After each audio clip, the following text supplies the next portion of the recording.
right, good morning again. Sitting here with Kieran, and I just thought I would tell this thing that I've never told before. And back in February, I think, when they released a whole bunch of the files, and mind you, I think a large portion of the files that we haven't seen that name 45 all over the place, probably went with Ivana. To be honest, that's what I think. And for all we know, she had them, and that's why she was taken out. She was best friends with Ghislaine, and I think that they took her out and then they hid the files. That's what I think, for entertainment purposes only. But the files that we did see that were released online in February, such bad information, you know, that I had been warned about. Remember, I told you guys that Spirit told me before these files were released to the public. Spirit said, warn everyone, even though I really have no one watching me, but they said, tell everyone that it's bad. It's worse than you think. And they told me that 45 and Epstein would grape girls and children, but girls and teenagers, and get them pregnant. And then they would unalive them and bury them. And that a lot of them were buried. And that any babies that had been born would be graped as well and or unalived too. There's Kieran, by the way. He knows nothing of this, thank God. Not a care in the world. But that's what they told me, and that was before the files were released. They told me that. And I was like, oh my God, that's awful. I didn't want to know that, but I guess I had to be prepared. But even then, when I read the files, I cried. I broke down and cried. So I had been warned, but it was still, but that's how bad what we saw was. And now they're telling us, oh, there's nothing bad in there. And oh, the case is closed. It's all fine. No, it was awful. We all saw that information and it was awful. It was worse than what Spirit had told me. But here's the reason why I'm making this video, and I guess I just pushed it off for a while because no one wants to think about these things. But one thing that happened in February-ish, when those files had been released, people started a rumor that Epstein was still alive.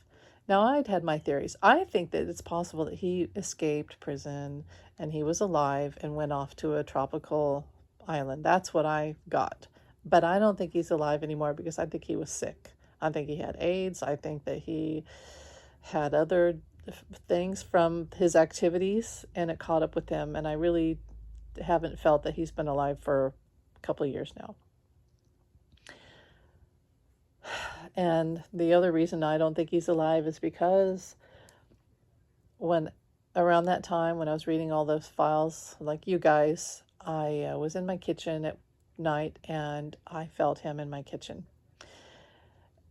And it was like the most evil. It was like, if you can imagine what pure evil entity feels like, that's what it was. It was dark.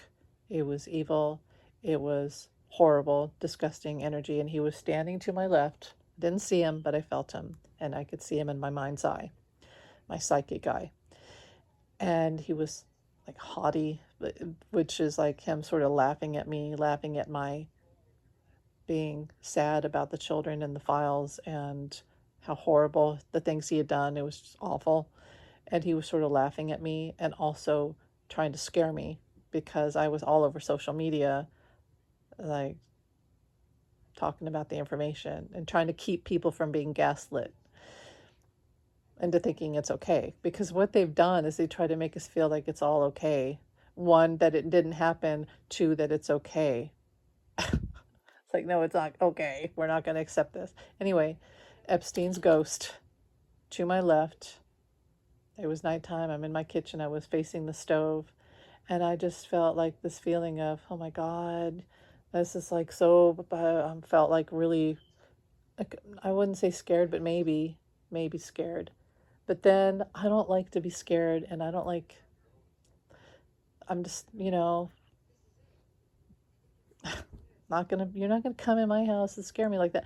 So I literally like put up my middle finger at him, and I was like that lady in that meme, you like, get out of my house. In my mind's eye, I didn't say it out loud. My mind, I was like psychically, get the fuck out, Get the fuck out of here. You're like yelling at him, get the fuck out of here. You are not allowed. You're not allowed in my house, in my space. Get the fuck out. And I'm not scared of you. I'm not scared. And he left. And now I have like a barrier around me to always keep him out.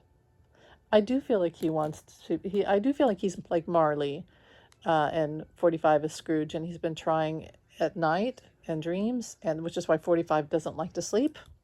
And in the waking hours, he has been trying to contact 45 because Epstein does want to be healed from his hell, basically. He's in hell. And the only way to do that is for all the truth to come out and for reparations to be made with the victims and the bodies to be found, literally. But there's still just awful negative, like that's just clearly still there. And he has a long way to go, basically, before he's healed. But the first step is for 45 to be. I also think he's mad at 45 because 45 really took him out, basically, and shamed him and made him take all the blame when 45 really is almost like equal in activity. And I think he's mad. But anyway, I don't want to talk about him anymore. So I'm going to invite this energy around me, but I'm not scared. I'm not scared. I get more mad. I'm more mad. Like, get the fuck away from me. But yeah, I had Epstein's ghost in my house, and it was pure evil.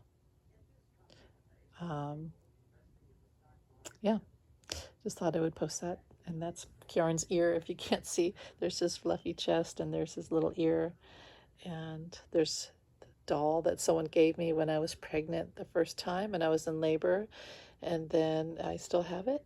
And there's my real doll, Mr. Kieran, laying with me. Thanks for watching, guys. Bye.